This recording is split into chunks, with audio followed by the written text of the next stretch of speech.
राधे राधे दोस्तों, स्वागत है आपका आपके अपने चैनल अनन्या ओनली मोटिवेट में। आज की कहानी है स्वामिनी। शिवदास ने भंडारे की कुंजी अपनी बहू रामप्यारी के सामने फेंककर अपनी बूढ़ी आंखों में आंसू भरकर कहा, बहू, आज से गिरस्ती की देखभाल तुम्हारे ऊपर है। मेरा सुख भगवान से नहीं देखा गया, नहीं तो क्या जवान बेटे को यूं छीन लेते। उसका काम करने वाला तो कोई चाहिए। एक हल तोड़ दूं तो गुजारा ना होगा। मेरे ही कुक्रम से भगवान का यह कोप आया है और मैं ही अपने माथे पर उसे लूंगा।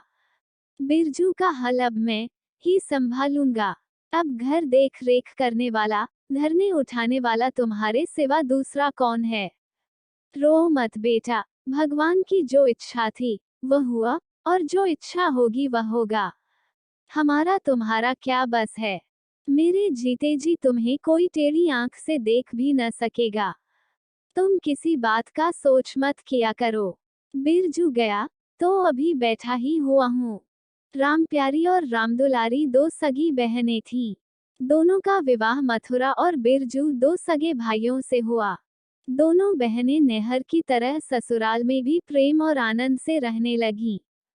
शिवदास को पेंशन मिली। दिन भर द्वार पर गपशप करते। भरा पूरा परिवार देखकर प्रसन्न होते और अधिकतर धर्म चर्चा में लगे रहते थे।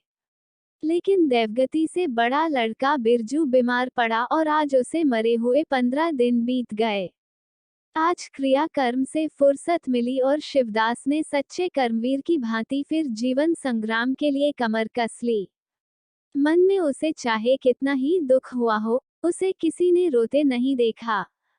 आज अपनी बहू को देखकर एक क्षण के लिए उसकी आंखें सजल हो गई।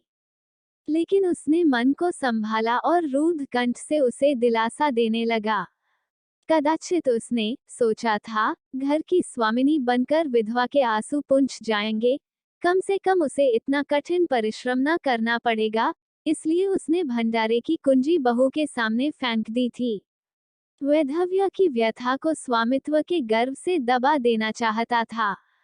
रामप्यारी ने पुलकित कंठ से कहा, कैसे हो सकता है दादा कि तुम मेहनत मजदूरी करो और मैं मालकिन बनकर बैठूं।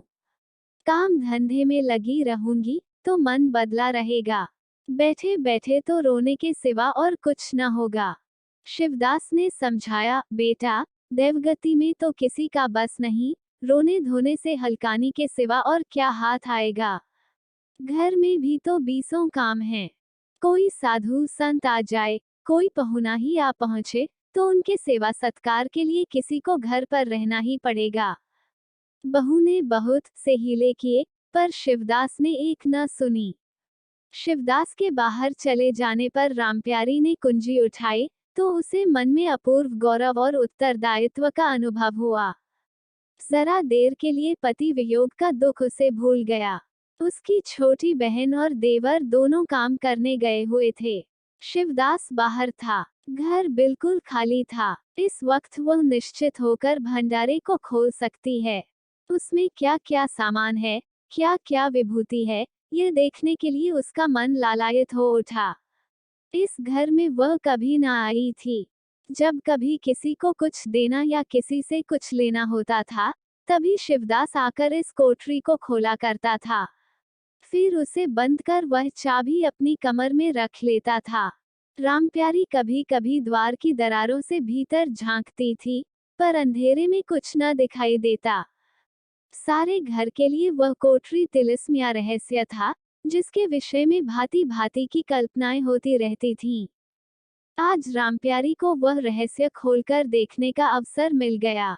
उसे बाहर का द्वार बंद कर दिया कि कोई उसे भंडार खोलते न देख ले, नहीं सोचेगा बेजरूरत उसने क्यों खोला। तब आकर कांपते हुए हाथों से ताला खोला। उसकी छाती धड़क रही थी कि कोई द्वार न खटखटाने लगे। अंदर पांव रखा तो उसे कुछ उसी प्रकार का, लेकिन उससे कहीं तीव्र आनंद हुआ, जो उसे अपने गहने कपड़े की पिटारी खोलने में होता था। मटकों में गुड़, शक्कर, गेहूं, जौ आदि चीजें रखी हुई थीं। एक किनारे बड़े बड़े बर्तन धरे थे, जो शादी ब्याह के अवसर पर निकाले जाते थे, या मांगे दिए जाते थे। एक आले पर मालगुजारी की रसीदें और लेन देन के पुर्जे बंधे हुए रखे थे। कोठरी में एक विभूति सी छाई थी, मानो लक्ष्मी अज्ञात रूप से विराज रही हो। उस विभूति की छाया में रामप्यारी आधे घंटे तक बैठी अपनी आत्मा को तृप्त करती रही। प्रतिक्षण उसके हृदय पर ममत्व का नशा सा छाया जा रहा था। जब वो उस कोठरी से निकली, तो उसके मन के संस्कार बदल गए थे, मानो किसी ने उस पर मंत्र डाल दिया हो। उसी समय द्वार पर किसी ने आवाज दी। उसने तुरंत भंडारे का द्वार बंद किया और जाकर सदर दरवाजा खोल दिया। देखा तो पड़ोसन झुनिया खड़ी है और 1 रुपए उधार मांग रही है। रामप्यारी ने रूखाई से कहा, अभी तो 1 पैसा घर में नहीं है जीजी, क्रियाकर्म में सब खर्च हो गया। झुनिया चकरा गई। चौधरी के घर में इस समय 1 रुपए भी नहीं है, यह विश्वास करने की बात न थी। जिसके यहाँ सैकड़ों का लेन देन है, वह सब कुछ क्रियाकर्म में नहीं खर्च कर सकता। अगर शिवदास ने कहा ना किया होता, तो उसे आश्चर्य न होता। प्यारी तो अपने सरल स्वभाव के लिए गांव में मशहूर थी। अक्सर शिवदास की औखें बचाकर पड़ोसियों को इच्छित वस्तुएं दे दिया करती थी। अभी कल ही उसने जानकी को सेर भर दूध दिया। यहाँ तक कि अपने गहने तक मौंगे दे देती थी। कृपण शिवदास के घर में ऐसी सखर्च बहू का आना गांव वाले अपने सौभाग्य की बात समझते थे। झुनिया ने चकित होकर कहा, ऐसा न कहो जीजी, बड़े गाढ़े में पड़कर आई हूँ, नहीं तुम जानती हो, मेरी आदत ऐसी नहीं है। बाकी 1-1 रुपये देने हैं। प्यादा द्वार पर खड़ा बकझक कर रहा है। रुपया दे दो, तो किसी तरह यह विपत्ति टले। मैं आज के 8वें दिन आकर दे जाऊंगी। गांव में और कौन घर है, जहां मांगने जाऊं। प्यारी टस से मज न हुई। उसके जाते ही प्यारी सौंज के लिए रसोई पानी का इंतजाम करने लगी। पहले चावल दाल बिनना अपार लगता था और रसोई में जाना तो सूली पर चढ़ने से कम न था।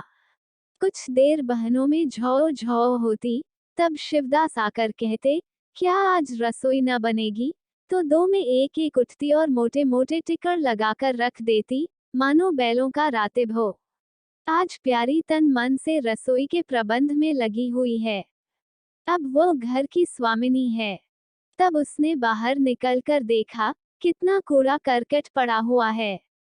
बुढ़ू दिन भर मक्खी मारा करते हैं। इतना भी नहीं होता कि जरा झाड़ू ही लगा दें। अब क्या इनसे इतना भी न होगा। द्वार चिकना होना चाहिए कि देखकर आदमी का मन प्रसन्न हो जाए। यह नहीं कि उबकाए आने लगे। अभी कह दूं, तो तिनक उठें। अच्छा, मुन्नी नींद से अलग क्यों खड़ी है? उसने मुन्नी के पास जाकर नांद में झांका। दुर्गंध आ रही थी। मालूम होता है, महीनों से पानी ही नहीं बदला गया। इस तरह तो गाय रह चुकी। अपना पेट भर लिया, छुट्टी हुई, और किसी से क्या मतलब। सबको अच्छा लगता है। दादा द्वार पर बैठे चिलम पी रहे हैं, वह भी 3 कौड़ी का। खाने को 1.5 सेर, काम करते नानी मरती है। आ जाता है तो पूछती हूँ, नांद में पानी क्यों नहीं बदला? रहना हो, रहे या जाए। आदमी बहुत मिलेंगे। चारों ओर तो लोग मारे मारे फिर रहे हैं। आखिर उससे न रहा गया। घड़ा उठाकर पानी लाने चली। शिवदास ने पुकारा, पानी क्या होगा बहू? इसमें पानी भरा हुआ है। प्यारी ने कहा, नांद का पानी सड़ गया है। मुन्नी भूसे में मुंह नहीं डालती। देखते नहीं हो, कोस भर पर खड़ी है। शिवदास मार्मिक भाव से मुस्कुराए और आकर बहू के हाथ से घड़ा ले लिया। कई महीने बीत गए। प्यारी के अधिकार में आते ही उस घर में जैसे वसंत आ गया। भीतर बाहर जहां देखिए, किसी निपुण प्रबंधक के हस्तकौशल, सुविचार और सुरुचि के चिन्ह दिखते थे। प्यारी ने गृहयंत्र की ऐसी चाबी कस दी थी कि सभी पुर्जे ठीक ठाक चलने लगे थे। भोजन पहले से अच्छा मिलता है और समय पर मिलता है।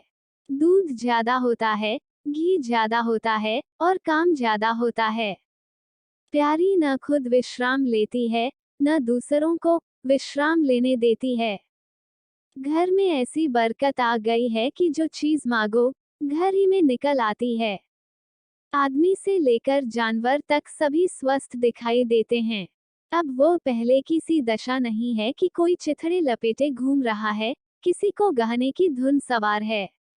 हाँ, अगर कोई रुग्ण और चिंतित तथा मलिन वेश में है, तो वो प्यारी है, फिर भी सारा घर उससे जलता है।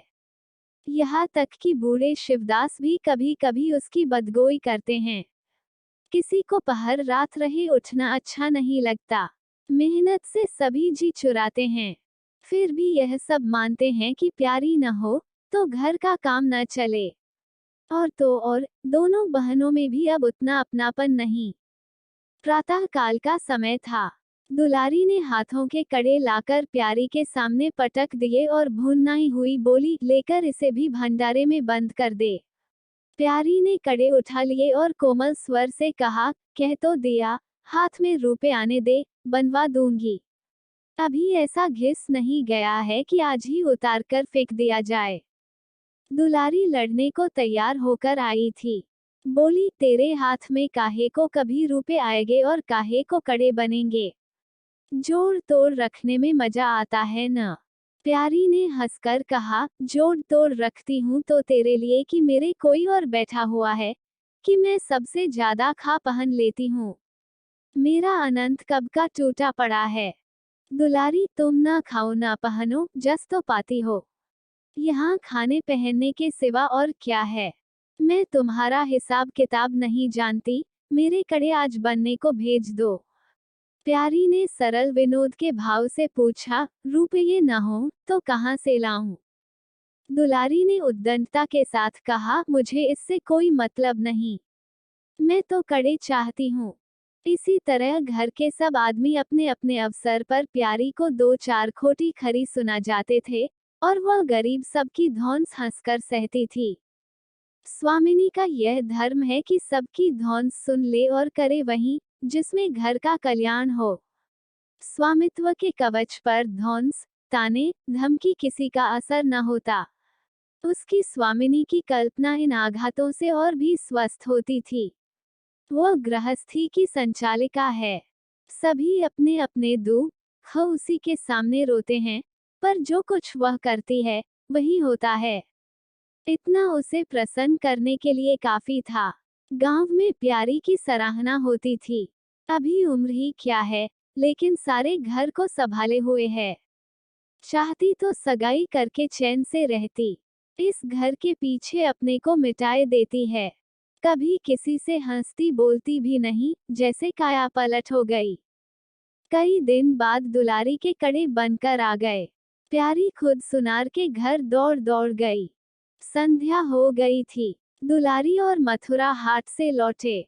प्यारी ने नए कड़े दुलारी को दिए। दुलारी निहाल हो गई। चटपट कड़े पहने और दौड़ी हुई बरौठे में जाकर मथुरा को दिखाने लगी। प्यारी बरौठे के द्वार पर छिपी खड़ी यह दृश्य देखने लगी। उसकी आंखें सजल हो गईं। दुलारी उससे कुल 3 ही साल तो छोटी है, पर दोनों में कितना अंतर है। उसकी आंखें मानो उस दृश्य पर जम गईं। दंपति का वह सरल आनंद, उनका प्रेमालिंगन, उनकी मुग्ध मुद्रा प्यारी की टकटकी सी बंध गई। यहाँ तक दीपक के धुंधले प्रकाश में वे दोनों उसकी नजरों से गायब हो गए और अपने ही अतीत जीवन की एक लीला आँखों के सामने बार बार नए नए रूप में आने लगी। सहसा शिवदास ने पुकारा, बड़ी बहू, 1 पैसा दो, तमाकू मंगवाऊं। प्यारी की समाधि टूट गई। आंसू पोंछती हुई भंडारे में पैसा लेने चली गई। एक एक करके प्यारी के गहने उसके हाथ से निकलते जाते थे। वह चाहती थी, मेरा घर गांव में सबसे संपन्न समझा जाए, और इस महत्वाकांक्षा का मूल्य देना पड़ता था। कभी घर की मरम्मत के लिए और कभी बैलों की नई गोई खरीदने के लिए, कभी नातेदारों के व्यवहारों के लिए, कभी बीमारों की दवा दारू के लिए रुपए की जरूरत पड़ती रहती थी। और जब बहुत कतरब्योत करने पर भी काम न चलता तो वह अपनी कोई न कोई चीज निकाल देती। और चीज एक बार हाथ से निकलकर फिर न लौटती थी। वह चाहती तो इनमें से कितने ही खर्चों को टाल जाती। पर जहाँ इज्जत की बात आ पड़ती थी, वह दिल खोलकर खर्च करती।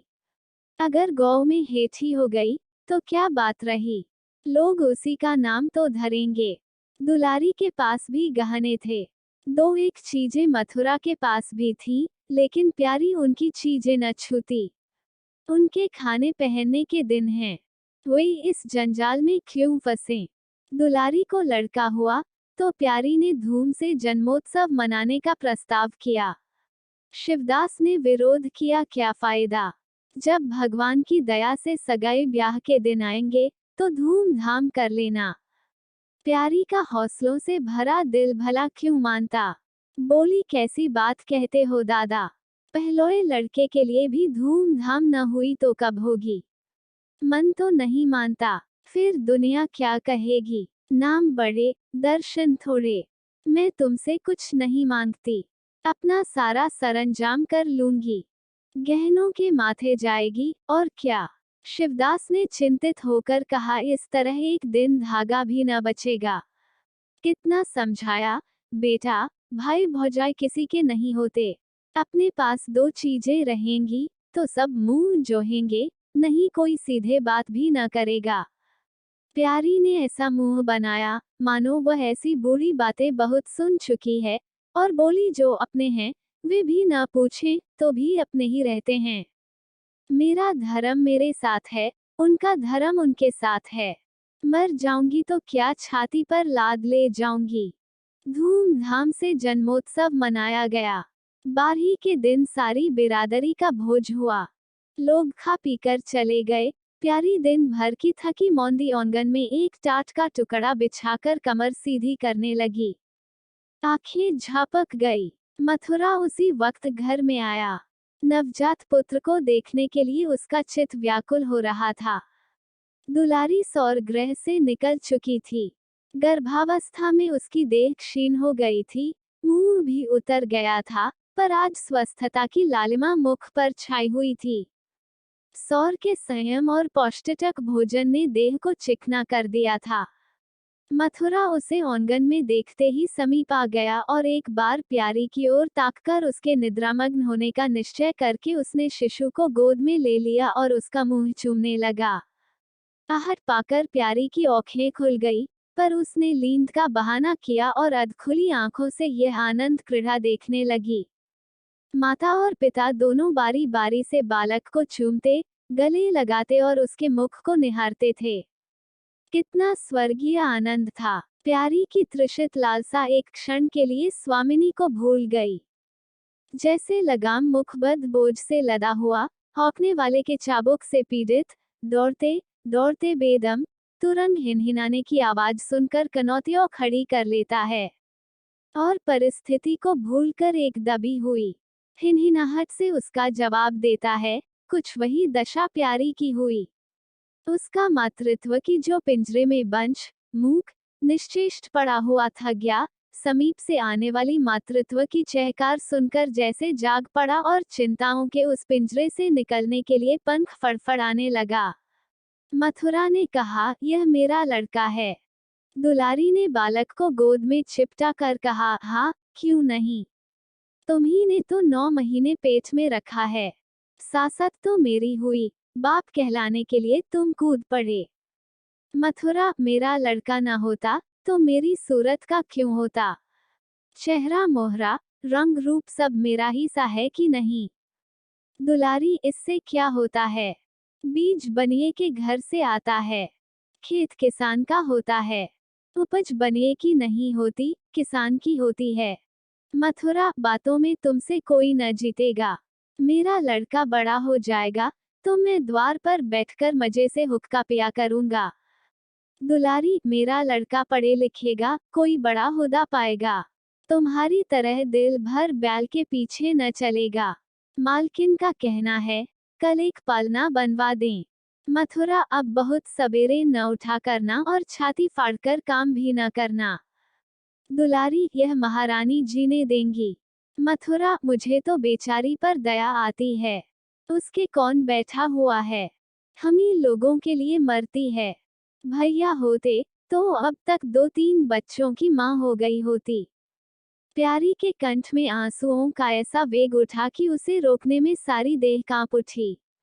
अपना वंचित जीवन उसे मरुस्थल सा लगा, जिसकी सूखी रेत पर वह हरा भरा बाग लगाने की निष्फल चेष्टा कर रही थी। कुछ दिनों के बाद शिवदास भी मर गया। उधर दुलारी के 2 बच्चे और हुए। वह भी अधिकतर बच्चों के लालन पालन में व्यस्त रहने लगी। खेती का काम मजदूरों पर आ पड़ा। मथुरा मजदूर तो अच्छा था, संचालक अच्छा न था। उसे स्वतंत्र रूप से काम लेने का कभी अवसर न मिला। खुद पहले भाई की निगरानी में काम करता रहा, बाद को बाप की निगरानी में काम करने लगा। खेती का तार भी न जानता था। वही मजूर उसके यहाँ टिकते थे, जो मेहनत नहीं, खुशामद करने में कुशल होते थे। इसलिए प्यारी को अब दिन में 2-4 चक्कर हार के भी लगाना पड़ता। कहने को वह अब भी मालकिन थी, पर वास्तव में घर भर की सेविका थी। मजूर भी उससे त्योरियां बदलते, जमींदार का प्यादा भी उसी पर धौंस जमाता। भोजन में भी किफायत करनी पड़ती। लड़कों को तो जितनी बार मांगे, उतनी बार कुछ न कुछ चाहिए।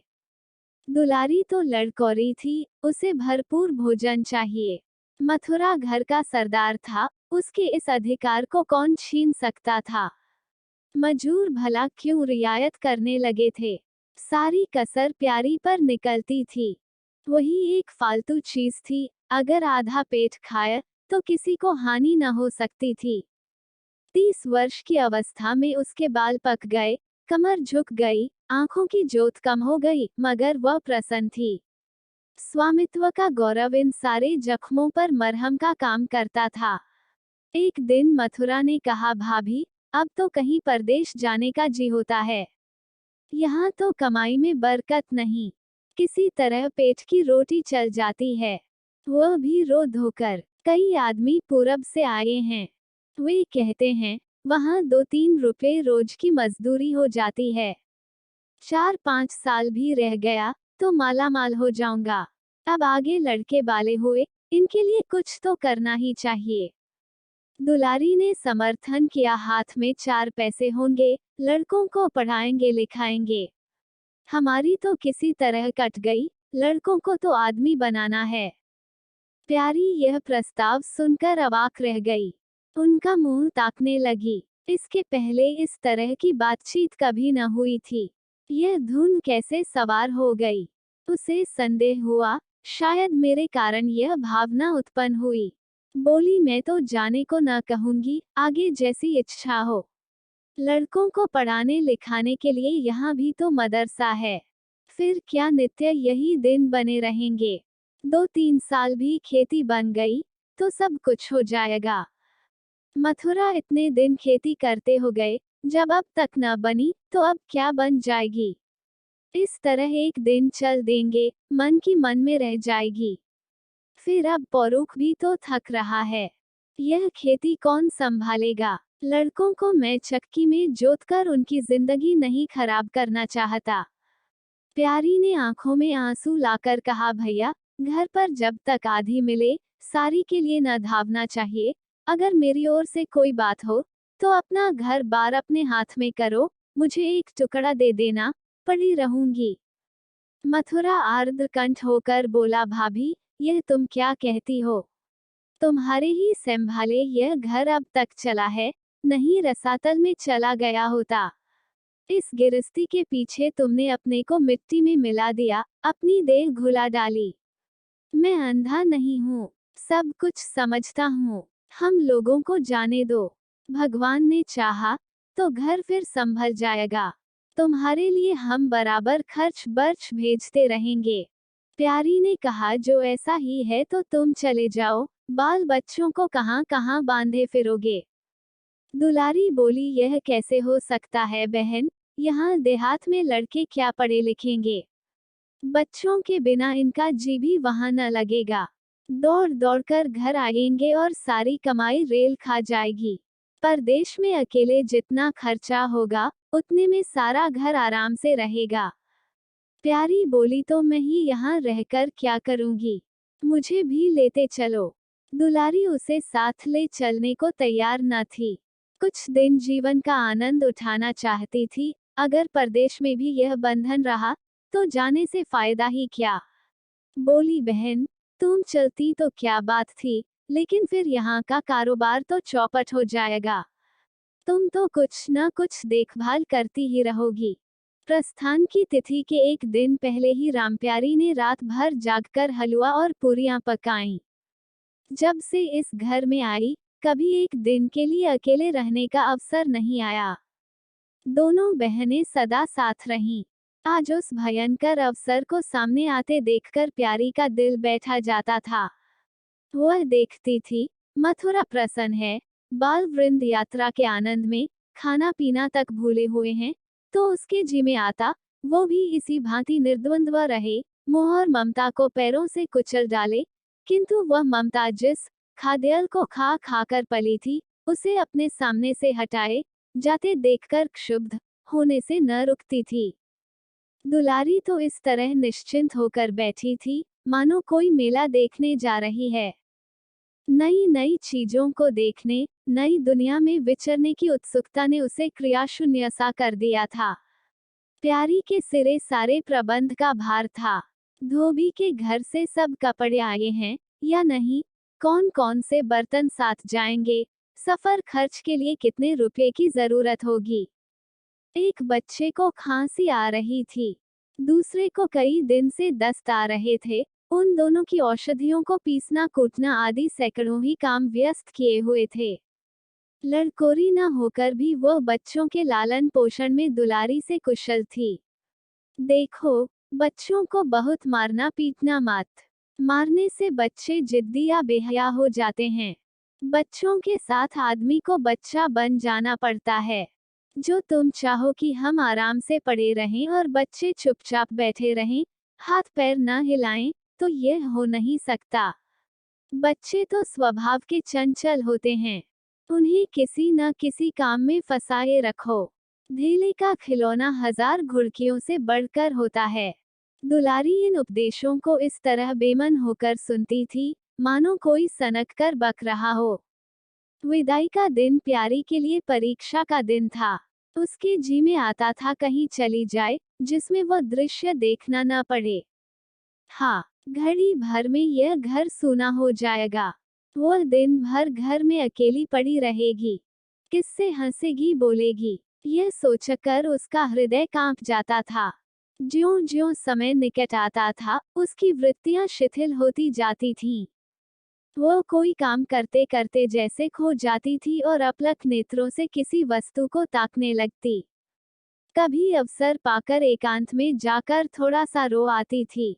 मन को समझा रही थी, यह लोग अपने होते तो क्या इस तरह चले जाते। यह तो मानने का नाता है, किसी पर कोई जबरदस्ती है। दूसरों के लिए कितना ही मरो, तो भी अपने नहीं होते। पानी तेल में कितना ही मिले, फिर भी अलग ही रहेगा।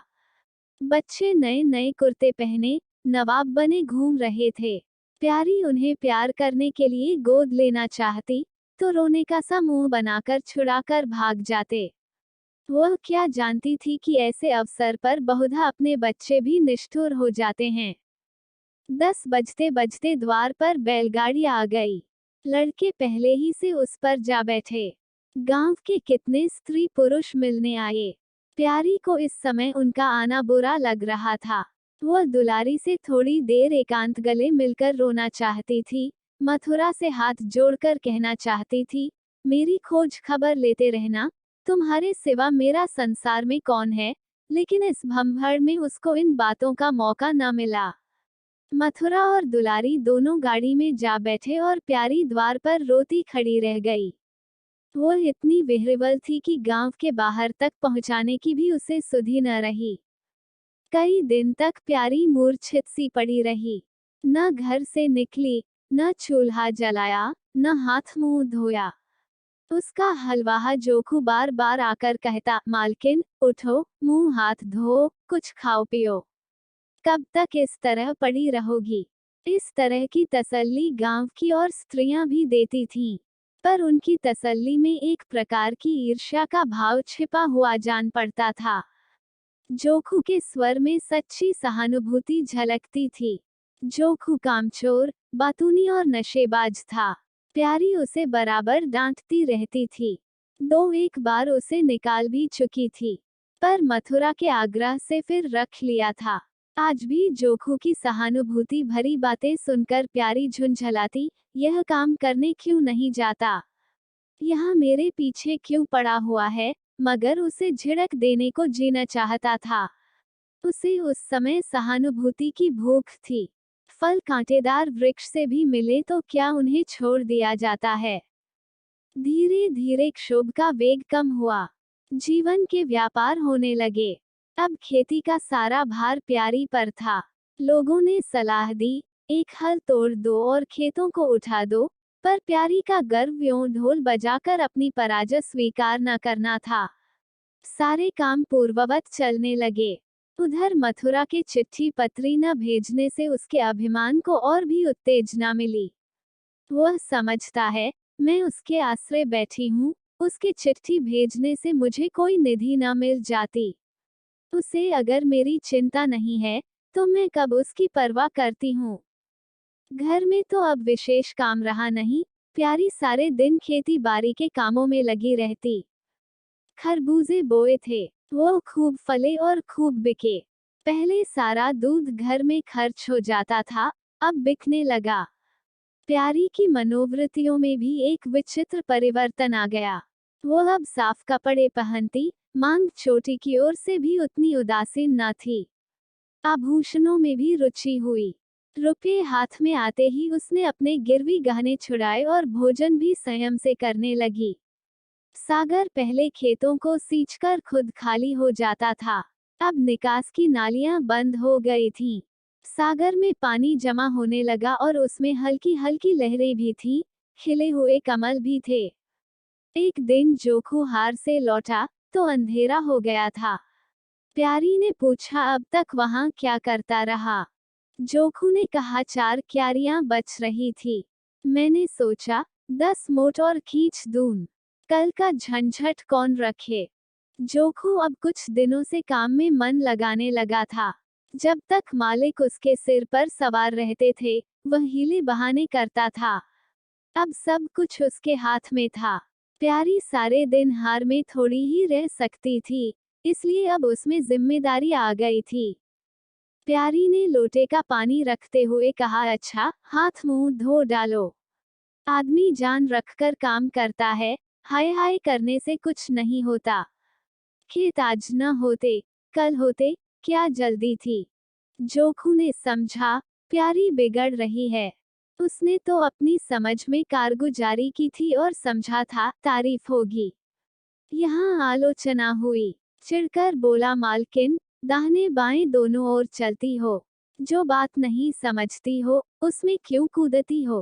कल के लिए तो ऊंचवा के खेत पड़े सूख रहे हैं। आज बड़ी मुश्किल से कुआं खाली हुआ था।